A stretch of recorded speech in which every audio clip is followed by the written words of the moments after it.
Hello and welcome to my next video. We're looking at this series of how to make gold in Guild Wars 2 for 2015.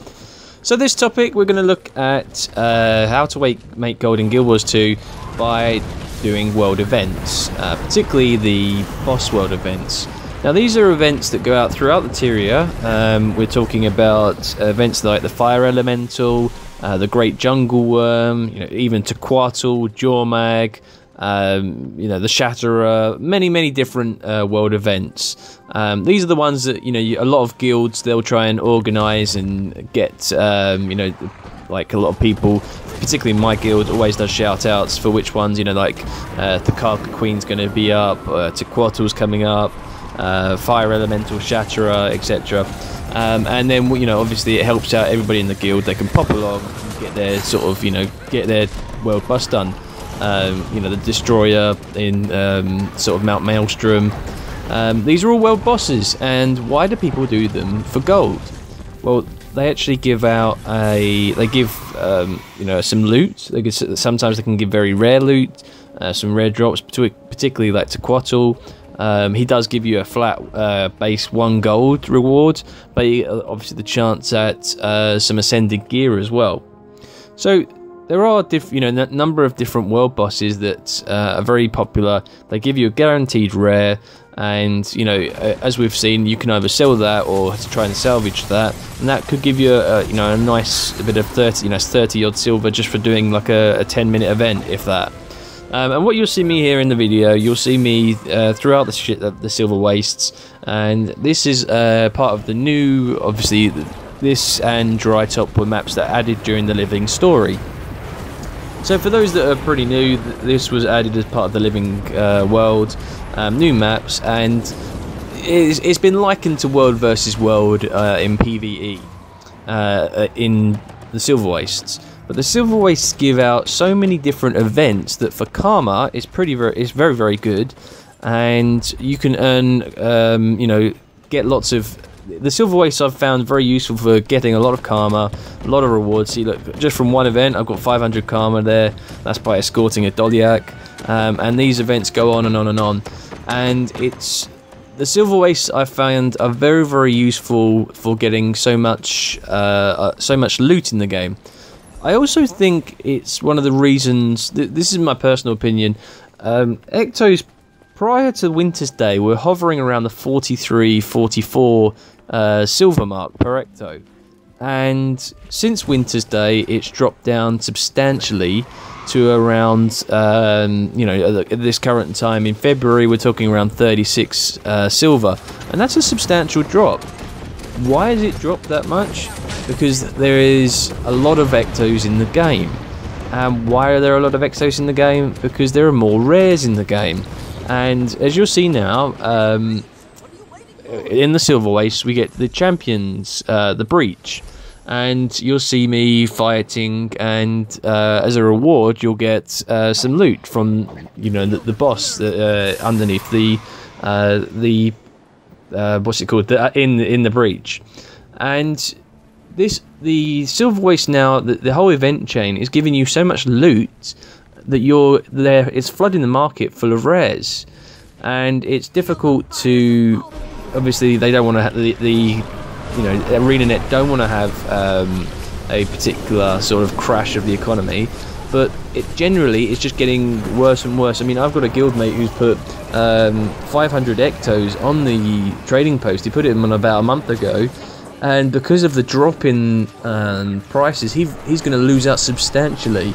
So he's having to hang around, and hopefully the prices will sort of come back to him. This is another thing with the amount of rares in the game for new players. Doing world events, particularly the Silverwastes, can be very rewarding, and I imagine this is going to be the case with the expansion. Although we're talking the expansion could be a while away in 2015. We're in February. I'm making this video. I doubt this will be out before at least sort of July. The mid to late summer. I do think it'll be around September time. But yeah, so going back, world events. I'm going to be focusing a lot more on the Silverwastes at this point, and Silverwastes with the bandit chests as well, the lost bandit chests, another way to get sort of rare and sort of advanced equipment. Doing these events, they can be beneficial. I did used to, you know, there's some good websites that tell you the timers, because the world bosses tend to be on timers now. They're very easy to predict, and you can find that online. Just go into Guild Wars, just type into Google Guild Wars 2 boss or world boss timer, and it'll tell you how long the next boss is, and it's very useful. But I went around and I used to do sort of 10 world bosses a day, go through, hammer them all out, and it did earn me a fair few gold. But I think I don't think it's as profitable as a lot of other people. You know, there is the chance though to get some extremely rare and exotic loot. However, I think that chance is pretty slim. I mean, if you compare it to how much money you can earn doing dungeon runs, world events isn't as you can't earn as much, because things like Jormag can take up to half an hour to well, that's a bit of an exaggeration, but 20 minutes. It has the nickname Bormag because it is a bit of a boring sort of champion. The same for Tequatl and the Great Jungle Worm. I mean, to get in the Great Jungle Worm, you do have to get into that map extremely early to actually have a chance of being on a good map to actually do the Jungle Worm, the Trouble Worm. Sorry. So now, what I find? Why do I think that the markets crash with Ectos? Because of the event that happens afterwards. We get a new sort of similar to the marionette of the Living Story, where we had multiple lanes, and each lane would fight the marionette. Now we have 3 lanes, but just as you can see here, I've actually earned a lot of loot, 3 bags of rare gear just for completing the breach. I've got 5 seed pouches, which could contain champ bags, and a key that I can use in the sort of Pac-Man area, which we'll do after this bit hit the assault, which is another area in which we can earn some significant amount of loot. And this is just from staying on one map. I'm getting, I've been on this map for 8 minutes or so, and I've earned all of this loot. I mean, I did get quite lucky because I did join when I was towards the end. The map was almost around 90% ready. But by this map, so the Silverwastes is a good way to earn gold. You see, I've just looted a hidden bandit chest. I've got an embroidered coin purse, some more sand, and I feel that there is just too easy ways to get Ectos, and it has forced the price of Ectos down a lot, and the price of rares as well. If you compare all the rare weapons, the rare armor, they have all dropped in price as well. It is allowing you people to get into the game easier, because there is a lot of gold in the game at the moment. But yeah, what you'll see in this map, I'm going to go through the Silverwastes, and you'll see me battle in the Silverwastes. It is sort of, I'll try and skip out a lot of the guilt of the Silverwastes. But yeah, you'll see lots of fights going on. So as you see here now, I am actually doing the fights to taking on. This is the end battle that the Mordrum Weinrath's champion. That each lane, sort of the bosses spawn at different bosses spawn. So you've got 3 champions that you have to fight, and I'm in lane 1, so we're getting the beekeeper here.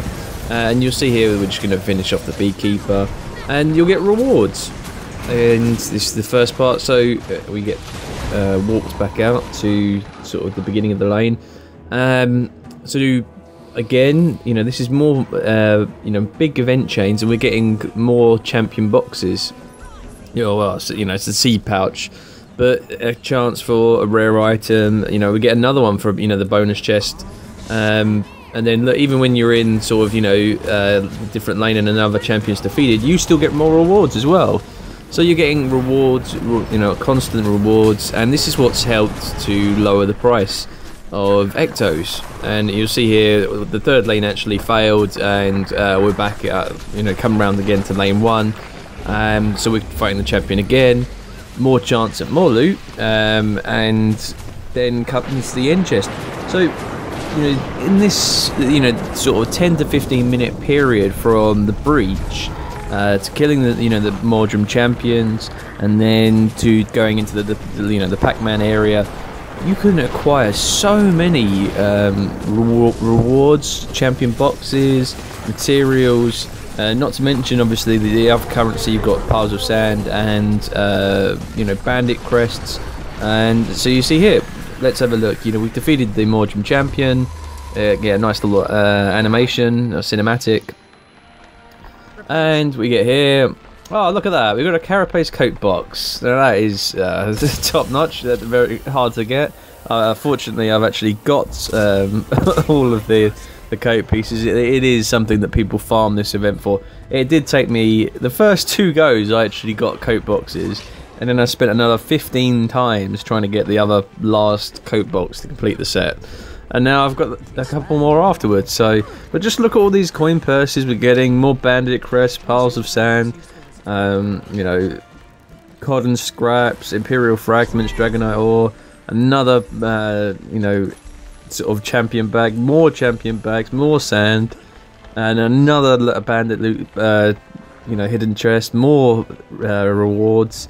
And what we're going to see now is we've actually got 2, or you know, from the breach and obviously the event we've just done. We've got Key of Lesser Nightmares, I believe, and we need to use that. And we use that at the centre of the sort of labyrinth. And what you're going to see me do, as you can see here, so we've got 2 keys, and we're going to go and use them. If you go around, you know, it has lost a lot of people doing this. It used to be, you know, because obviously this was the culmination after the breach, but now it's just sort of an extra side on, and people don't tend to, you know, go round as much as possible collecting all the, you know, all the pods and stuff. So this night the event very rarely gets done, but you can see here you get the charge. You know, it's like the charge of the light brigade, pun intended. You can see here as I'm scrolling around, you can probably look, if we look behind me, look, everybody's running towards to use their keys. So we've got the Greater Nightmare pod, and we're going to use the key. But look at what we get. We get a rare, we get 3 heirloom seed pouches. We've got 2 of these, so let's use it again. Another rare and more seed pouches. And we'll pick up a Lesser Nightmare pod as well. You know, contribute to the event. You can see here, it's actually a lot of people doing this, it's almost half done and we've still got 4 minutes left. So I'm not going to carry on, I'm going to waypoint back, and we're going to have a look at some of the rewards we've got. We're going to open everything up. So let's go and have a look. So let's open up, you know, we've got 14 of these, you know, bags to open up. So let's look at them.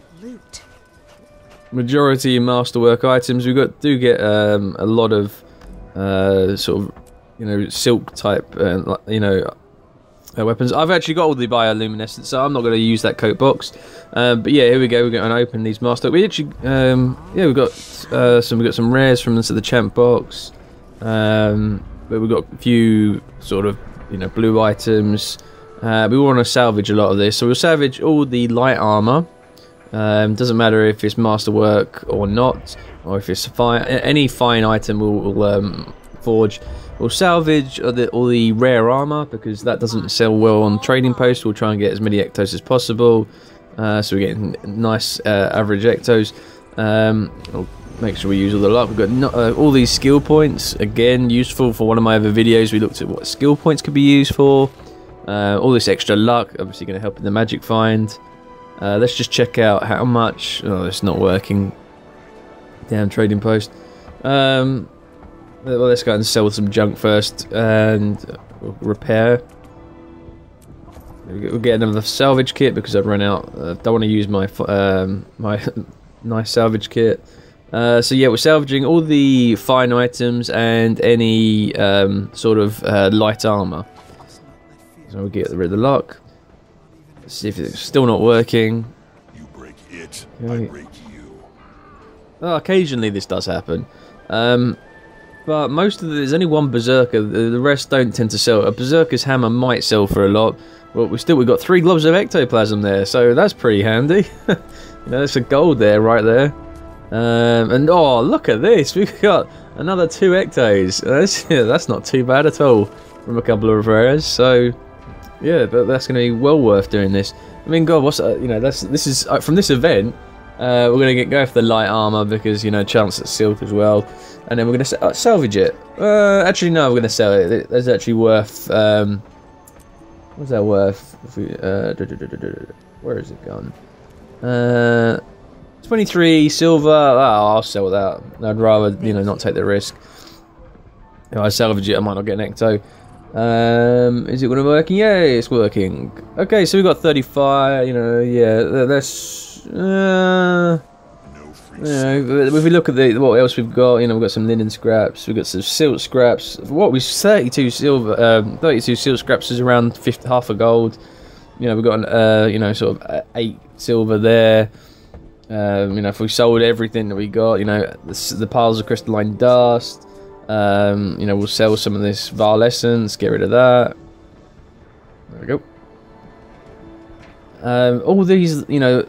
Look at all of these materials that we've earned, you know, we forget those, and yeah, I think, yeah, so if we were to sell the ectos, again, you know, yeah, we're looking at 2.5 gold, so from doing all these events, apart from, you know, the materials, we've earned, well, if you include the materials, we're looking at around 3 to 4 gold, and this is probably from a 20-minute run. I mean, if you were in the Silverwastes a lot earlier, then yes, we are talking about a bit more, you know, a sort of a longer time period in the Silverwastes. And we got another 2 ectos, bang on. Oh, this is what, you know, you love when you salvage a rare, you get some of these ectos. But yeah, well, we're going to go back to Lion's Arch, and then the idea would be you Mystic Forge the Masterwork items to try and get some more rares. Anyway, I hope this has been a useful video for you guys.